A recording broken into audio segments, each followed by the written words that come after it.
Host Chris Matthews is known for being the man who screams at the television on MSNBC.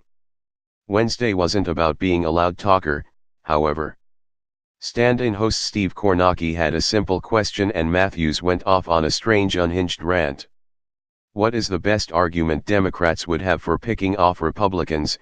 Kornachi asked about the GOP's 51-seat majority. Matthews said that the only argument or best tactic was survival of the Democratic Party, something the GOP members probably aren't likely to be interested in.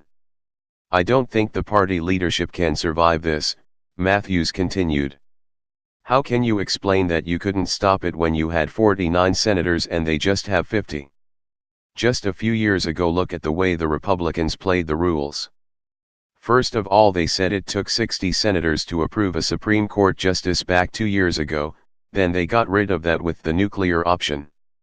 Kornacki tried to ask the question again, how adopting a fighter posture would pick off some GOP members to come over to their side and vote against what is assumed to be a right-wing nominee. You don't understand. Matthews started screaming. Kornacki tried to speak over him to explain what he meant, but Matthews wouldn't hear it. Okay, let's go this way. Let's do it this way, Matthews said, with a condescending tone. The day after Trump's nominee for the Supreme Court this time around, say, by October, the United States Senate, by one vote, you don't think the Democratic base is going to go wild about that? I'm telling you they are going to say, how did you not use your procedural votes, your dilatory tactics, parliamentary procedure with all the tricks they pull in the Senate, and you couldn't pull this off with one less vote than the Republicans? They would not believe it.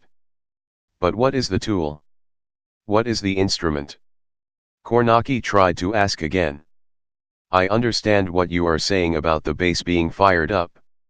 It's Chuck Schumer's job. Matthews screamed, seeming irritated.